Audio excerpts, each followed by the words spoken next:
the energy? Great. Only Tish is looking great.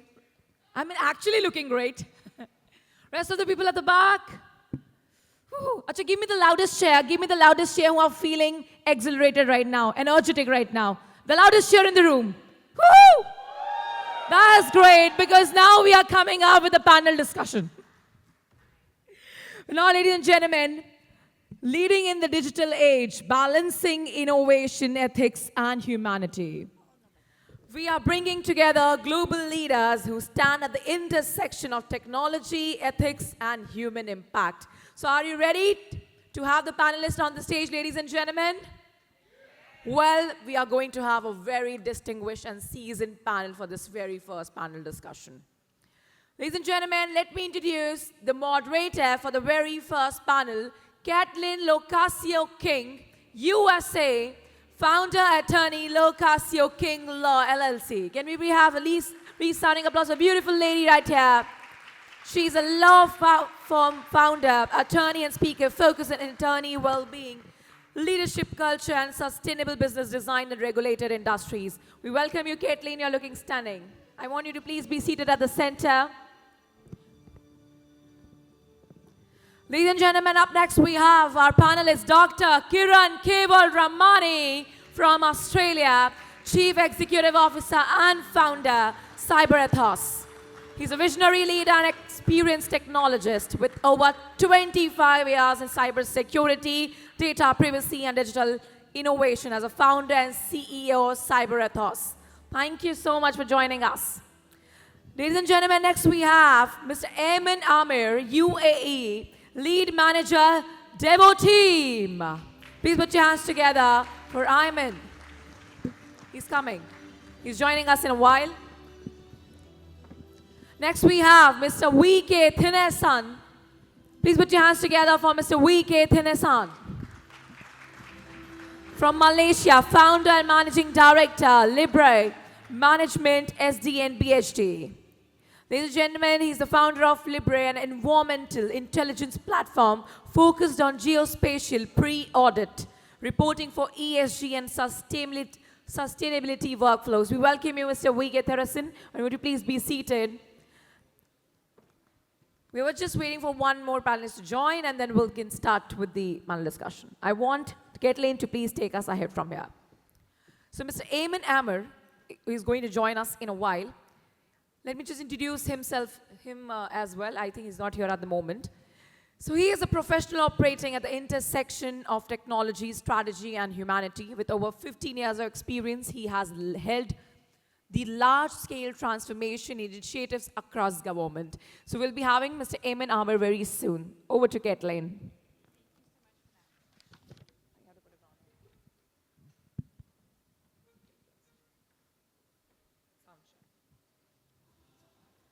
All right, thank you so much for that. And here is Ayman now joining us on the panel.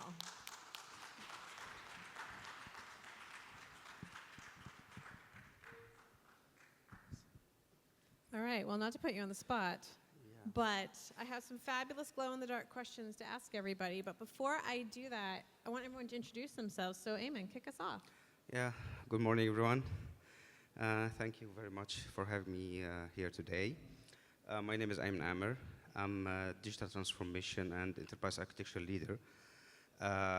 Currently, I'm serving as a lead manager at Devo Team. It's an international company across the Gulf region. So, more than 16 years of experience in digital transformation, enterprise architecture, and organization innovations. My work has spanned in digital transformation with the government sectors, industries, and also private sectors across all of the Gulf region. So our motto actually is about tech for people. So that's mean tech for people, we are concentrate on the people, on the humanity, not only for the technology. So there is lots of things underneath the technology. We are focusing and touching and building things that actually touch most of the millions of people's lives as a citizens. So from this point forward, we are not only assess the readiness of the organization and government to implement technologies only, but we focusing on the people and how they are feeling and how they can actually be harmed or be useful from the technologies that we are building for them. From this point, we focusing on the assessment of the organization readiness to build and implement organizations about the, using frameworks and across overseeing more than 64 dimensions, not only for the strategy, but also across the environment, talking about the cultures as well of the people. Also, we have a compass to think about the enterprise architecture compass and how we can make the balance for the directions about the value, the quality, the strategy, and also the continuous improvement. So I think in this panel, we will talk about implementing technology, and we're not just talking about the ethics or risks or the humanity. How can we put all of this together to build something impressive for the people? So I'm looking forward in this panel to share our knowledge, to share our experience, and be useful to all of you with this extraordinary panel. Thank you. Thank you. All right, Kiran, my friend from Australia, introduce yourself. Thanks, Caitlin. Look, it's a pleasure to be over here. My name is Kiran Kewalramani. I'm the CEO and founder of Cyber Ethos. My job for every single day is to help businesses in Australia save $52,685. Very prescriptive number. The reason for that is that's an average cost of a cyber breach in Australia. I'm pretty sure if I was to take it globally, the numbers would rack up pretty fast because the economies of scale will play up. Australia's only got about 24 million people or so. You look at the US, you look at Europe, you look at the China, India, and Philippines, and some of the Asian countries, the numbers rack up pretty fast. The passion that I have, we are here to talk about leadership. We're here to talk about today's about the tech, the AI, and all that sort of stuff. My passion is to make sure that the digital security or the technology security, as we grow through the stages of AI, is at the forefront of every leader.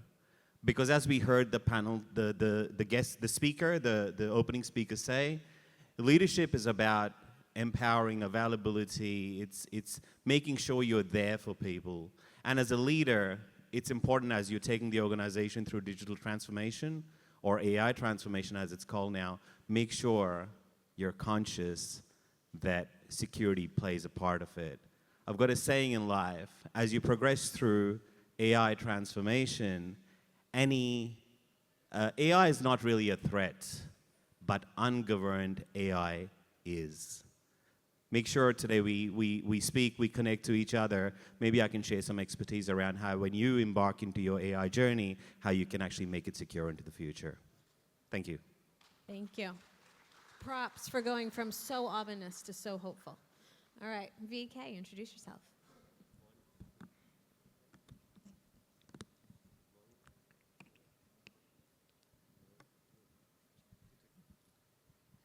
Hello.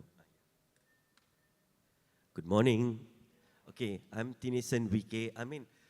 Most of the leaders here are talking about humanity and how technology and so on, but I'm more of a person of nature. What I do, mostly we listen to what the nature has to say. Like for example, through satellite, we look at the trees, what are the health of the trees. Basically, we claim ourselves to be the voice of nature. Like if there is an oil spill in the sea, the fish can complain, but we can detect and we can lodge a complaint. If there is an illegal poaching, we can detect through it and we can become a voice for the nature. So that is the main core of what we do. But technological wise, we take physics from the nature and we make it data, immutable data. Thank you. And again, my name is Caitlin LoCascio-King. I am an attorney and a certified wellness professional and spend most of my time doing consulting work. I consult with obviously other fellow attorneys as well as entrepreneurs and executives from every sector that you can name, every industry. And I work with them and their companies so that they can operate at a high level and do so without burning out and without creating messes they're just going to have to clean up later. Yesterday, VK and I were at Starbucks, because it's amazing. You can fly 9,000 miles from home and still have your meeting at Starbucks. Wait, hold on. About 14,000 or so kilometers. I grew up in Europe. I speak fluent metric. And we were in there, and I was telling them about how I accidentally fell into this space about 16 years ago. I was a young associate, and I was a litigator. I was back in district court. My record in one day was 62 hearings in one day before a judge. They call it cattle call for a reason. And I learned quickly the way to scale, the way to get fast-tracked a partner and to succeed was just to fly down the highway on empty. That's all that mattered, was checking those boxes, winning those cases, getting those checks. It didn't matter if you were fulfilled, if you were happy, if you were operating at your best level, if your personal life was falling apart. That was how you succeeded. And I realized, don't know how I had this wisdom at 25, but the seed started planting, that what we were doing in this litigation space is we were building houses on broken foundation. So, in 2010, I had this groundbreaking idea. Clutch your pearls, right? I went to the senior partners and said, I was about to have my first child. And I said, I will never miss a day at court. I will never miss a client meeting. I will never miss a staff meeting. But I'd like to do some of my office work from home. I know, this is mind-blowing. We now all call this hybrid, and most of you in this room probably do it. I got laughed out of that office. I was told, you can never do that. That will never work. If you are not in this building from 7 a.m. to 7 p.m. Monday to Friday and 8 to 12 on Saturday and Sunday, you are not a good associate and you will never be a partner. So I said, respectfully, watch me. And started my law firm back in 2011, and we've operated hybrid since then and to this day.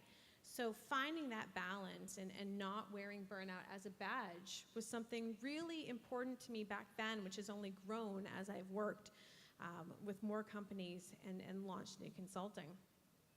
All right, so what we talked about is we are going to kick things off by looking at something in commonality. And then I want each of these fabulous gentlemen to kind of shine in their own respective areas. So Kiran, I'm going to start with you. All right, so here's the question for everybody. We all talk about innovation, ethics, and humanity, but in practice, those often compete. Can you share with the audience here a real moment where you had to choose between moving fast and doing what felt right, and how you made that call? Great. Sound check? I probably do have a loud voice anyway, so I'll speak like that. I hope you can hear me at the very end.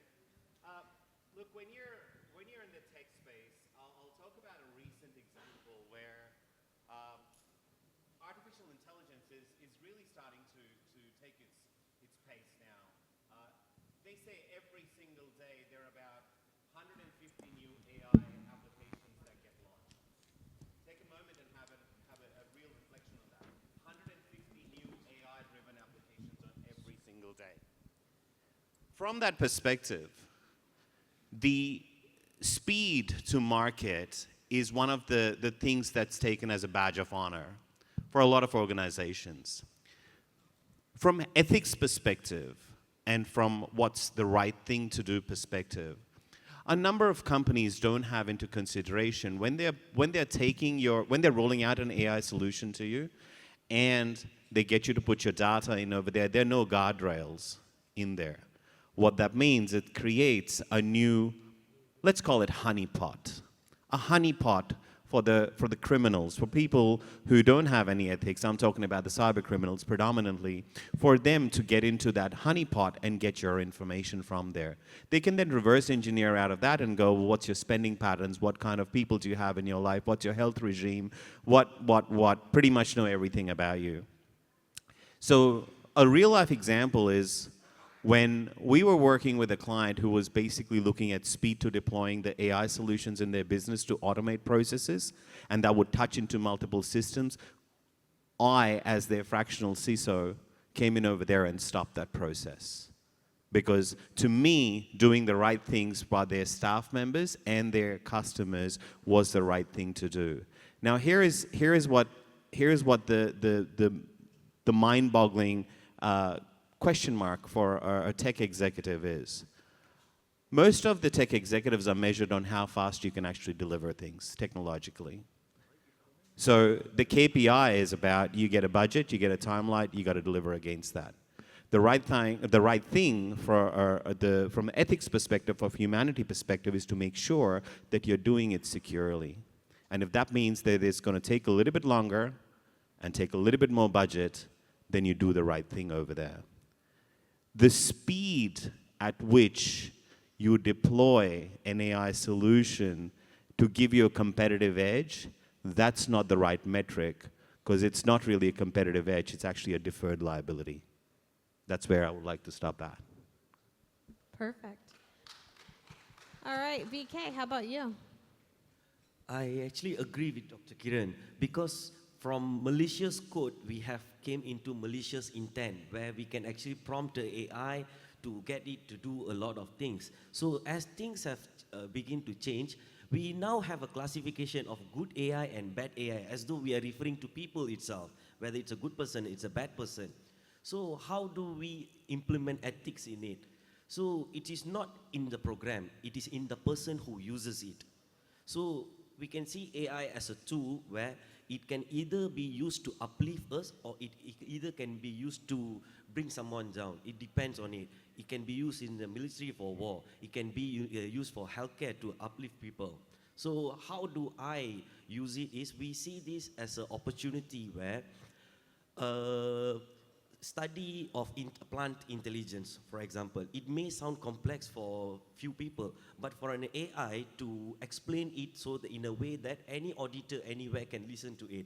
So a farmer who is doing coconut farming, can understand whether his farm has enough fertilizer, whether he's over-fertilizing, whether how is his tree conditions, to do intelligently the particular thing. It's not to damage the particular soil, it's not to damage I see AI where we can use these to coexist with the nature better. So when it comes to speed, two factors, a speed of development versus speed of delivery. So if we consider AI in speed of delivery, that is good. But when it comes to speed of development, most of the thing is, have we really studied this in the impact, in the use where we want to use it, or we want to, how do I put it, sorry. So when it comes to, okay, for the particular AI, what I'm saying is, like in our case, two things that mainly impact. I can build this as fast as possible, go and give it to the market and make as much as possible. Or I can really analyze what is the actual need that the people need and what are the problems that we solve. So that are the main component behind it. Thank you, VK. I have to tell you, last night, I love what you do. And last night I was on the phone with my kids, and they were asking me about my new friends that I had met here in Manila. And I said, oh, I made a new friend named VK. And one of my kids says, well, what does he do? And I'm tired, all right? And jet lag is real. And I just went, he uses AI to save trees. And to a 9-year-old, didn't even bat an eye. She was like, oh, yeah, that sounds about right. That's what people do now. All right, so Ayman, tell me about a moment where you had to choose between moving fast and doing what felt right. Yes, actually, this question touched my heart. I can tell that tension between speed and integrity actually is not a philosophy problem. It's a Monday morning problem, actually. The moment of the speed and rushing, working with the government sectors, there is lots of, policy pressure and visibility, and everyone needs the results yesterday. So yes, we were in the middle of the digital transformation program, a very large and complex program, and they want the results very fast. We had a window to push through sweeping integration and making the results very fast. But losing communication, losing architecture alignment, and focusing for all of the stakeholder groups, we will lose it. And I know exactly, my God, that we are building something on the sand. So I just pause for the ethical and for thinking about how can we make something fast, but not in rush, and not just only giving results and everyone will be happy, but after that, in the long-term impact, we will, get in crisis and problems. So we built something called architecture dialogue. This architecture dialogue is just only put everyone in the room, a conversation, and this conversation is just only to respond and to present answers. No, we have to look about the common language between all of the people, the tech people, the leaders as well, the operational people.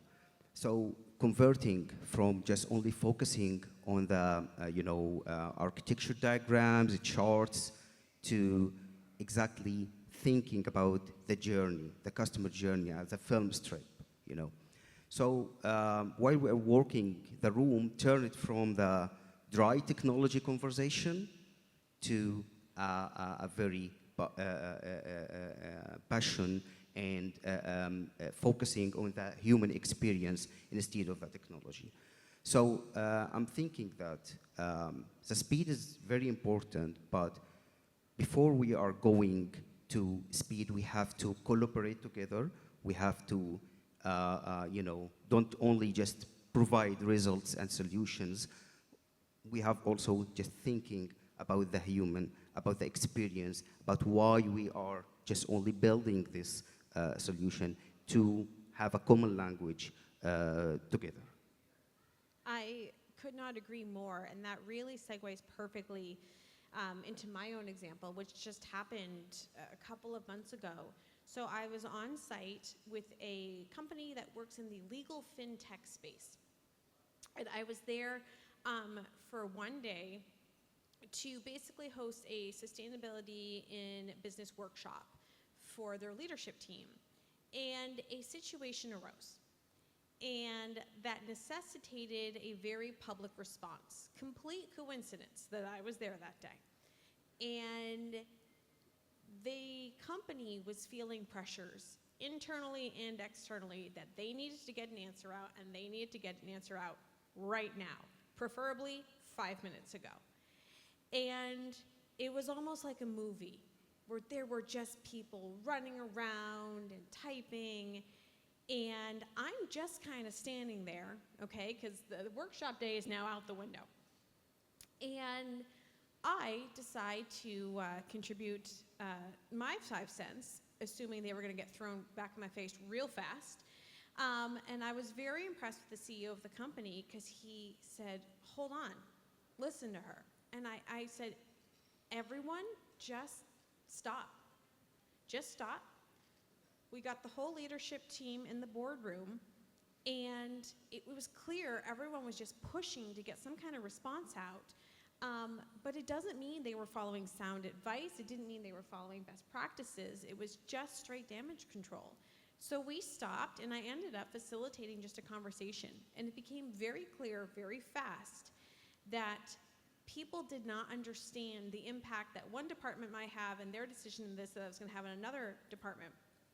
So we literally took a step back for a matter of single-digit hours, reworked communication, got into alignment, and they ended up releasing a statement that was far better and caused it fixed way more problems and caused less than would have been created had they just kind of rushed out there and gotten some kind of statement because it was a race to market per se. And that moment really kind of drove home to me that I think now, particularly in 2026, sometimes the most innovative thing you can do is slow down and get it right. I mean, I really think that is sometimes getting lost, and that day really drove that home for me. Okay, so now let's move to a place of looking at all of you all with your individual talents. And VK, spoiler alert, I'm going to call on you first. Okay, so you are a fellow founder alongside me. So as a founder, you get to set the tone early. I call that a founder superpower. So what's one decision you made that defined your company's ethical culture, whether you did it intentionally or unintentionally? Thank you, Caitlin. Okay, first thing first, when I'm dealing in Asian market, the one thing that truly decided is against bribery. It's either whether we give or whether we receive. Especially when the business that I'm doing is involving data where we don't allow greenwashing, where we cannot fake the data. So the way we build this entire system itself, that even as a founder, I myself could not do certain things to, change the output and so on without us to be the transparency in the process is the key. So even as a founder, I did not allow myself to be used in that particular thing. That's one. Second is, the main thing that we are dealing is with for European Union deforestation report. It is called EUDR.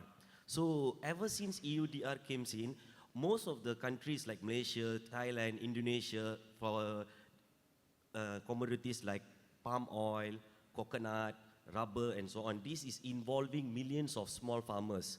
They are people that cannot afford to go and hire individual consultants and so on. So we build the particular system to do a certain task which they will be taking about 4 to 8 weeks, where our system can do it in less than 10 minutes. Wow. So that's one. Then second, we can choose to focus on the wealth, where we can go for the big companies, go and provide to them and just make money. But what is the value that we do? Is it for money all the sake or the significant, like the earlier speaker spoke? Then I thought, okay, never mind, whether it is much less profitable, but we do it for the small farmers. So these are the two things that I decided. So can I share a small story? Of course. Okay, what inspired me for this is, there is a story that I wanted to share. This is a story, a guy went to hell and heaven. So first he went to the hell.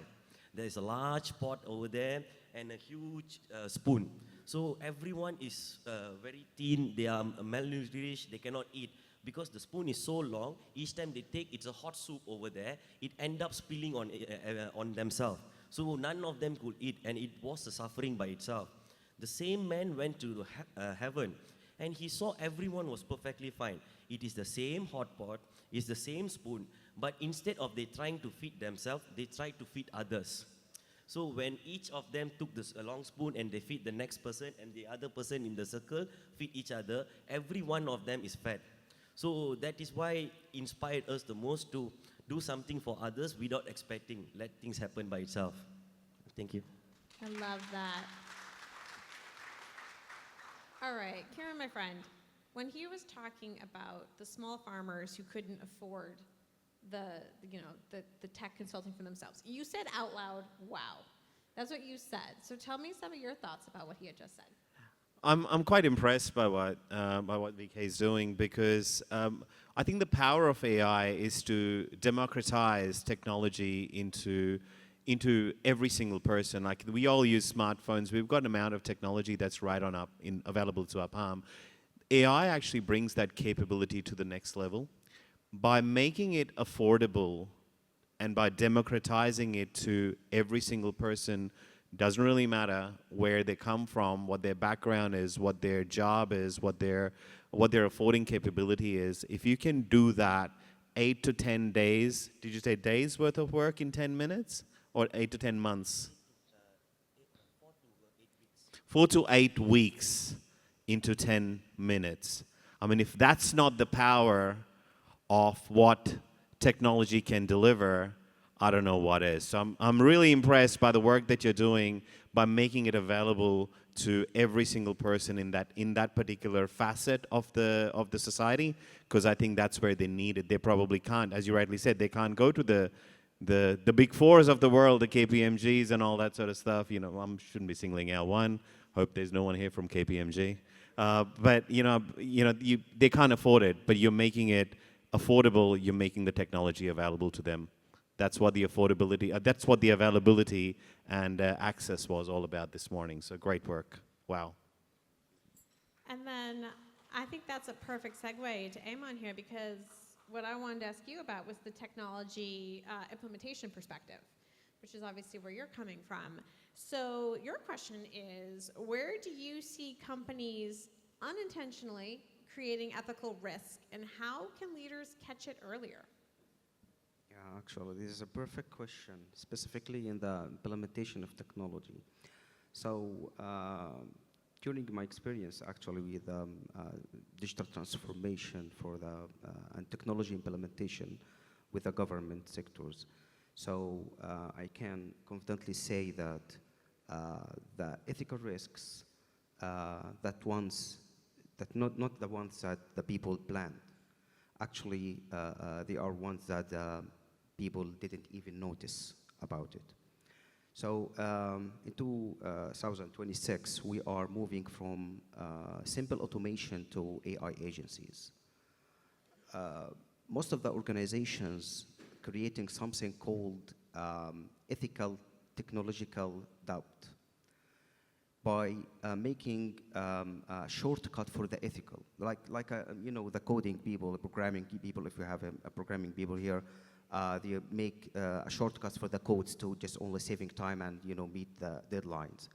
So this ethical technical doubt, that's actually by differing some very critical questions about bias, about privacy, about the long-term impact on the organization. This crisis not only making a problem in the operations, it's embedded in the organizational architecture itself.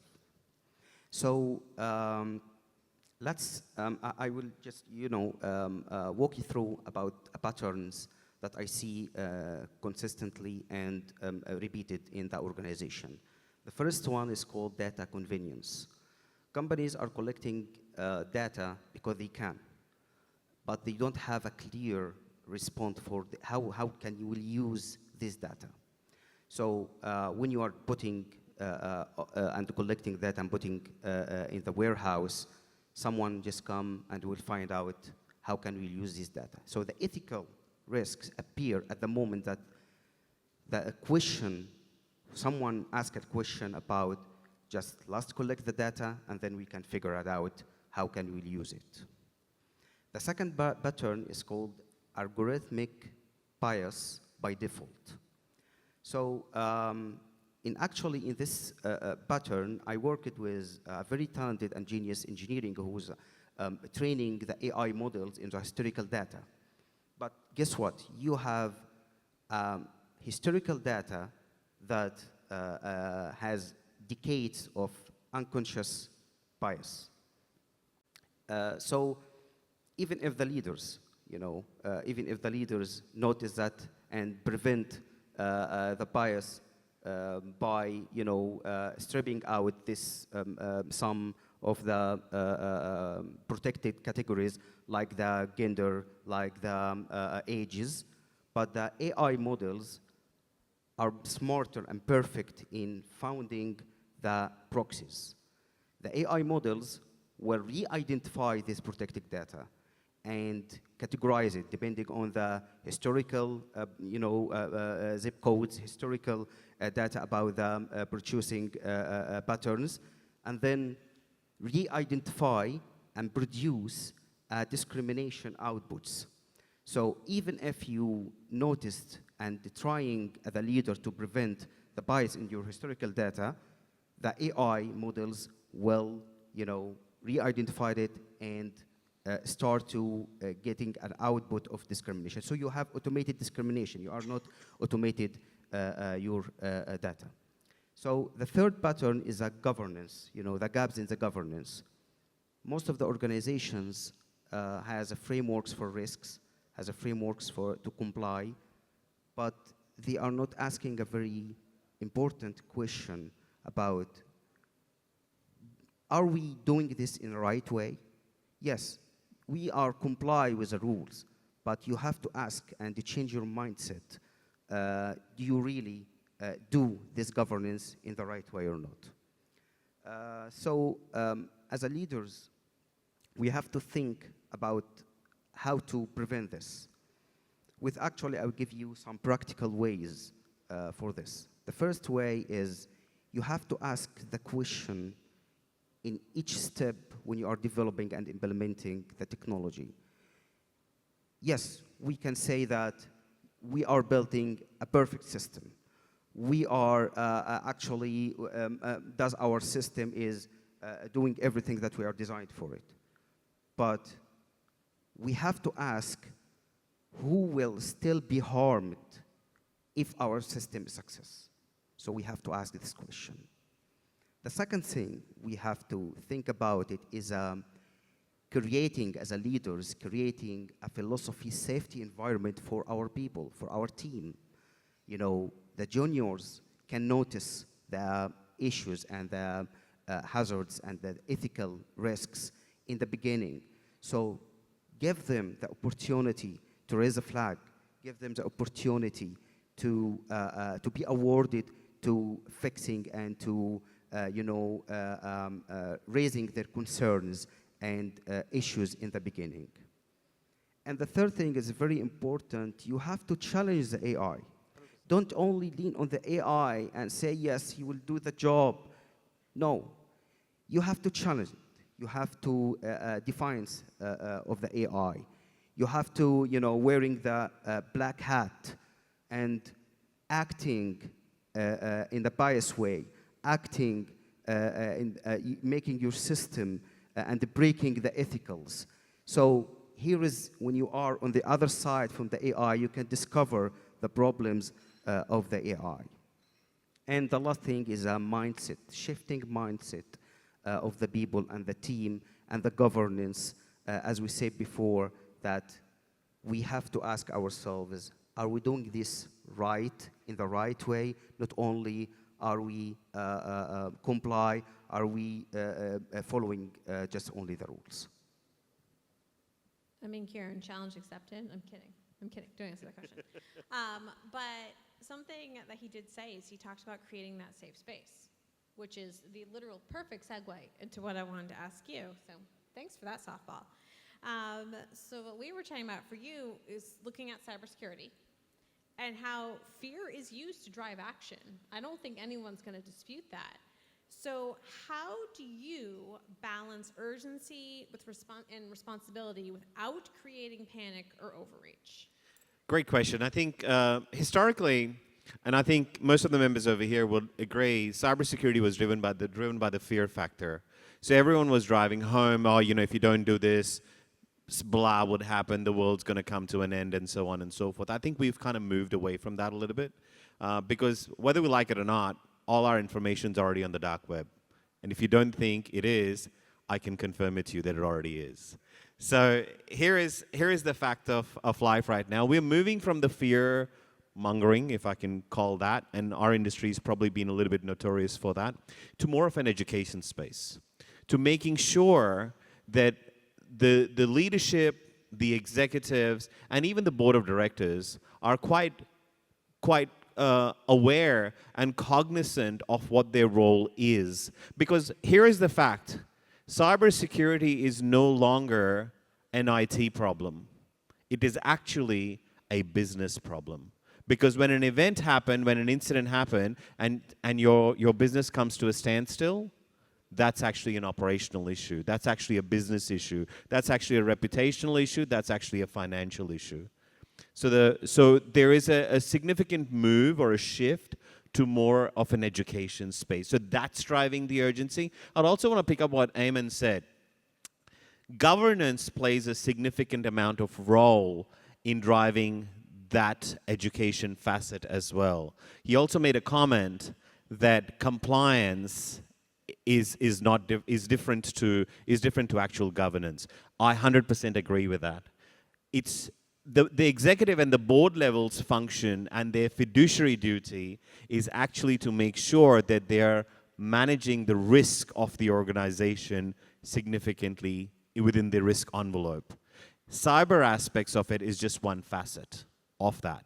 So coming back to the question that you asked, Caitlin, we are moving away from the fear-mongering to more of an education piece and driving the urgency based on the risks to the organization, understanding where the crown jewels are for those organizations, understanding what will happen should an incident happen, whether it's a cyber incident or it's an AI-led incident that doesn't have any guardrails to it.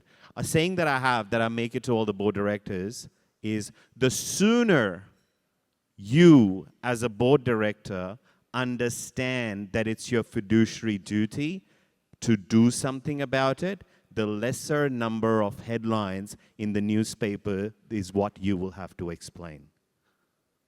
So that's what's actually changing or moving the needle in our industry now. I have a follow-up question for you, and that I'm just curious from your perspective, from a historical viewpoint, where did that needle begin? Now I'm going to show my age here. For me, it would be Y2K. But is that correct? Where did kind of using the fear as a driving factor in cybersecurity, where do you think that has its origin? Y2K was a great example. I think it was all the fear-mongering that IT people did, that in year 2000, when the clock turns 12, the airlines are going to stop, the banks are going to stop, the world's going to come to an end, so on and so forth, and nothing happened. And the business actually spent a lot of money to make sure that they were sort of following the expertise or the expert guidance, as they were said, but nothing happened. As a matter of fact, IT industry did lose a little bit of trust from the business facet. The businesses people may have changed, but the businesses haven't really forgotten about that fully. So now, when the cybersecurity started to take an upsurge, the fear-mongering worked a little bit because it's all the unknown of things what were going to happen, and data breaches and ransomwares and all that sort of stuff. So people were, because it's the fear of the unknown. But I think now we've seen enough of it. I think businesses have seen enough of it. You as leaders have seen enough of it, and you know what happens. Well, there's still a little bit of unknown, but it's not new that you're sort of scared of it. You're kind of aware of it, and now it's about driving it through that awareness. There is a little bit of that uncharted territory because cyber attacks do keep changing quite rapidly, but it's not fear mongering anymore. That's where the needle changed. Y2K, 2008 crash, then ransomware's upsurge in around 2014, 2015, so on and so forth. People have seen enough of it now, kind of thing. COVID, another example. How many cyber incidents happened around COVID period? So, people have seen enough now. Great answer. I mean, what I heard was, yes, Caitlin, you're right. So thank you. I'm basically a cybersecurity expert. I will take that. I'm adding that to my resume. Attorney, certified wellness professional, cybersecurity expert. Endorsed by a cyber. Thank you. I'll take it. It's always the short ones. All right. So now kind of going into my practice area, what we had discussed, my question being was, how do you lead with both innovation and humanity when the system you're operating in often rewards speed, scale, and detachment? I love this question because I can answer it real fast by flipping it on its head. I personally do not think, speed, scale, and detachment are the gold standard. I think we've just normalized them. What I find working with my clients that are high-performing professionals, and I believe I am surrounded an entire room of them, is that when you prioritize speed without accounting for the human side, you do not get long-term success. You get burnout, you get bad decisions, and you get a whole lot of expensive cleanup, largely in the form of turnover and personnel. I think something really important is looking at that as the viewpoint as a leader. As a leader, if your people do not fully understand what they're doing or have the capacity to follow through, that's a really key point there, then you're not leading efficiently, you're just creating risk. So to me, speed is impressive. VK's example there is perfection. What was it, that 4 weeks to 10 minutes? Because it was sustainable. Speed's impressive, but sustainability is what makes something last. Again, Exhibit A right here is perfectly emulating kind of where we need to go to combine those two, keeping that speed and keeping that human side intact. So I think the best way to wrap up, go ahead. Yeah. Actually, hearing from both of them speaking, I have a certain thing I want to share. Yeah. The very same company or businesses that fear of data security is the very same company that wants to use it, the same AI for their own marketing. We call this neuromarketing. Like for example, there is a study which they use in a wine shop, where each time the customer comes in, they tend to play a certain country music.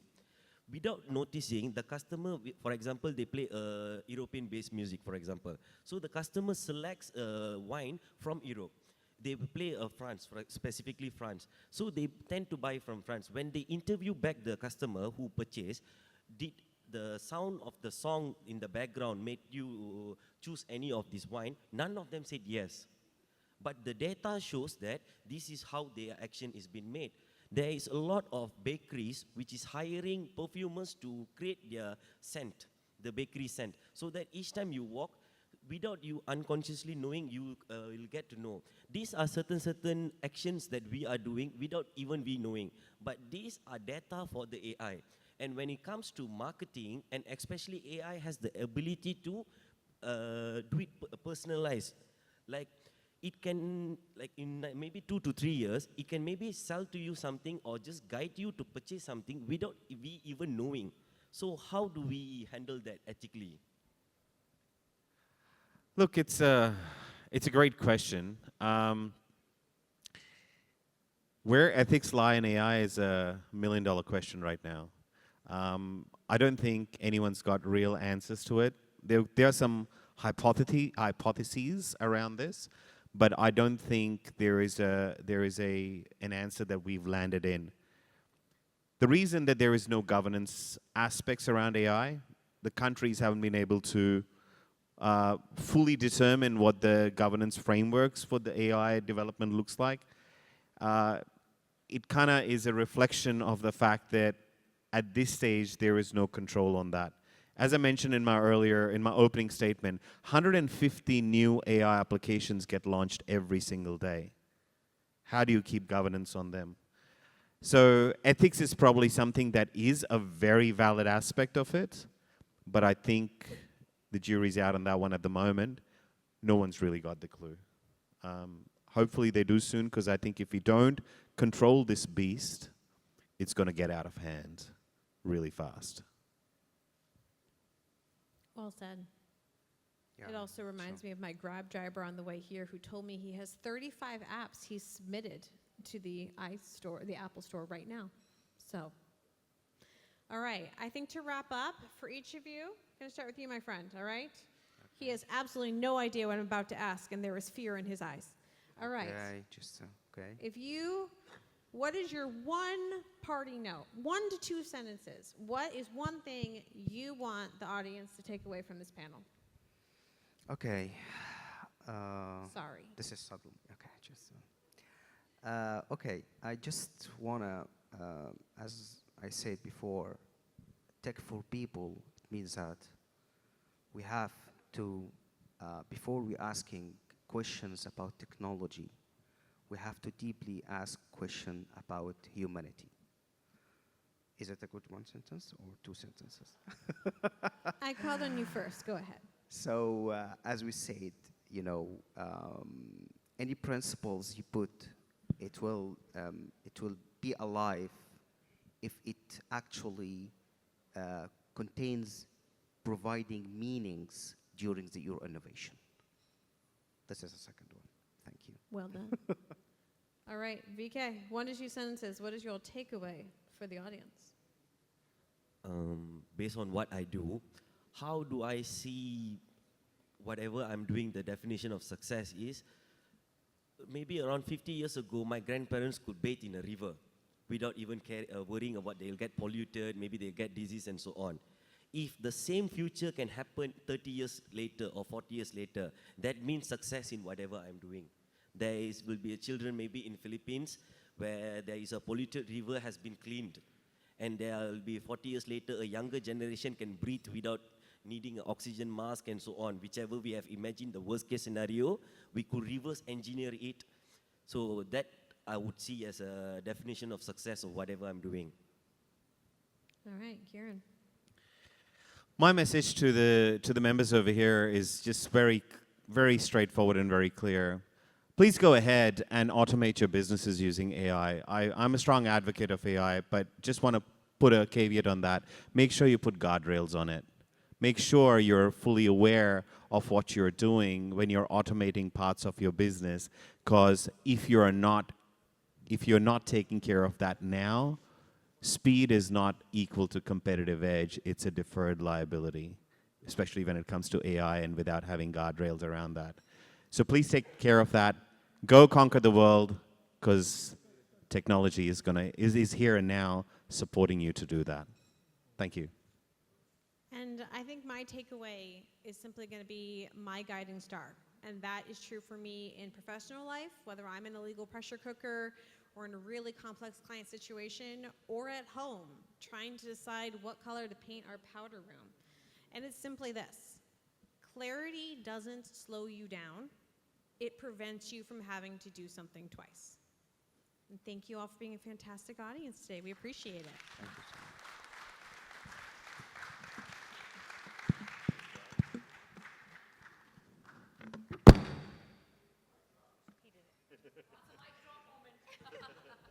Can we have resounding applause, ladies and gentlemen? Well, what an absolutely knowledge-driven and impact-driven panel that was. Can we please come together for a group picture? Yes. Ladies and gentlemen, can we have resounding applause for the distinguished and seasoned panel we have with us here? Thank you so much.